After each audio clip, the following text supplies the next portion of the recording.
Let's now turn our attention to the other big story that we are tracking, which is the US-China trade war.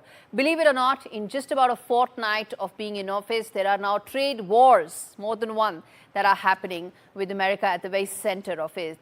What has happened is that President Trump, in fact, imposed a 10% tariff on Chinese goods.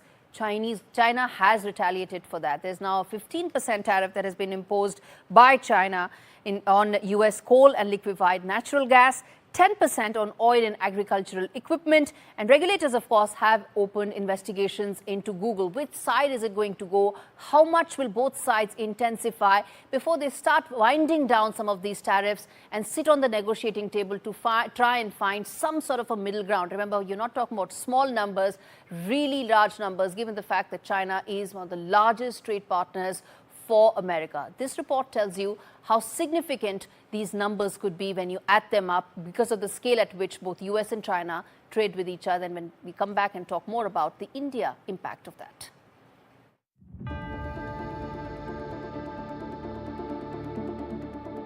A new trade war has broken out between Uncle Sam and the Asian dragon. As US tariffs on all Chinese goods come into force on Tuesday, Beijing swiftly announced retaliatory tariffs on some American goods. The Chinese tariffs, which are due to begin on Monday, would put a 15% import tax on US coal and liquefied natural gas. There will also be 10% tariff on crude oil, agricultural machinery, and some sports cars. That's not all, as China has also filed a complaint with the World Trade Organization and opened an antitrust probe into tech giant Google. Though China's response seems to be on par with that of the US, experts suggest it is only a mild reaction. When Trump launched the first of many rounds of tariffs targeting Chinese imports in 2018, Beijing declared that it was not afraid of a trade war. It's a different story this time, owing to China's sluggish economy. The tariffs are expected to hurt, especially because a slew of import taxes had already been imposed by the first Trump administration. On the other hand, the Chinese economy is not as reliant on the US as it was a few years ago, as Beijing has strengthened its trade agreements across the world.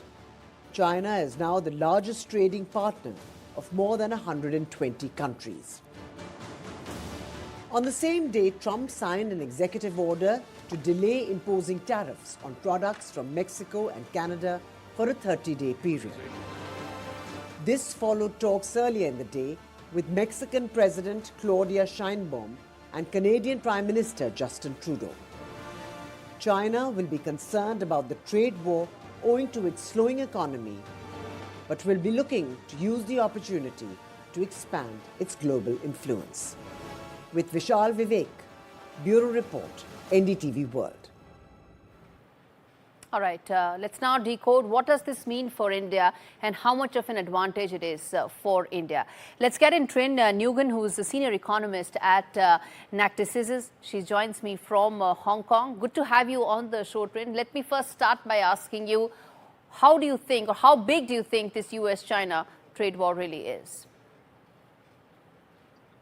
US-China relations have deteriorated over the years, and even under, it started obviously with President in 2017 with the trade war, continuing with President Biden, and today started again with the effective of the 10% higher tariffs, which is slightly better than what was said during the campaign, which was 60%.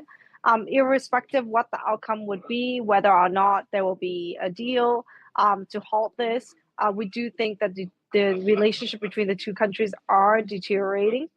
It's likely to deteriorate in a more gradual manner than a rapid manner. What that means is that if you look at President Trump's 10% tariffs on China, which was much less than what was imposed onto Canada that was postponed, is that it gives a lot of room to also negotiate. And today, China's retaliation is quite measured. The measured response is to say that there is much more room for China to retaliate, but it also to give space for it to also de-escalate the situation and give pause. So in other words, it means that U.S.-China trade relationship is deteriorating, and it has been deteriorating. And that isn't just about tariffs and merchandise trade, but it is also relating to investment, right? Let's not forget that under President Biden, a lot of investment curbs have increased. All right. But let me now come to the India impact. How much do you think this will put India at an advantageous position? Right. So regarding India, India has been a key beneficiary of the US-China trade war.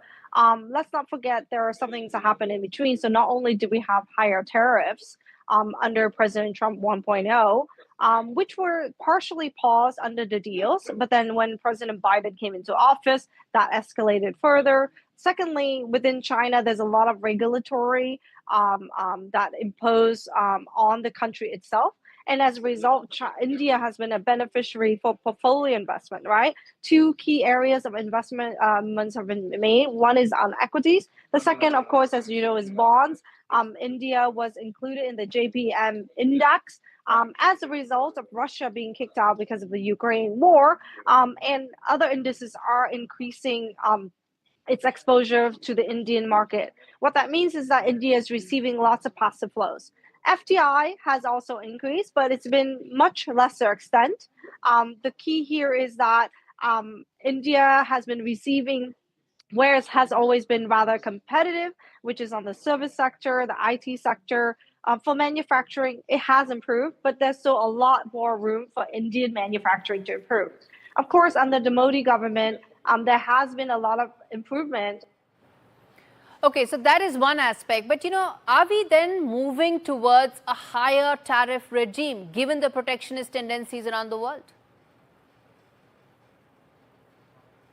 Well, one of the policies we can take away from the budget that came out over the weekend for India is that the Modi government took a preemptive stance to say, listen, we do have a lot of import tariffs, particularly on the U.S., so let's reduce a lot of barriers to trade to the U.S. to avoid being a crosshair of trade war. India was never a target, but by doing that, I think the Modi government is saying that it is trying to position itself as a beneficiary of this. And moreover, I do think that India could be much more open to trade, right?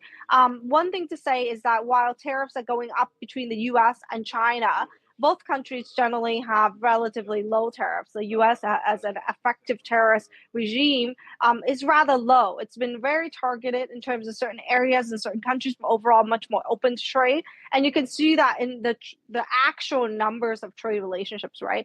In India, I do think that will be much more emphasized, that it must be much more competitive in the global marketplace. There is an opportunity right now for India to tap into the higher friction between the US, China. Whether or not it will be US, EU, and so on and so forth, by staying out of the crosshair of fire is not enough, right? It would need to do more to also boost competitiveness onshore. One area that you can see that India is not competitive in manufacturing is really its trade relationship with China. India has a significant trade deficit with China. And one of the key arguments for the Indian government to not enter into trade negotiations and trade liberalization is to say, well, this just serves as a backdoor for China goods to enter India and then to be re-export. And we're not going to be able to move up the value chain.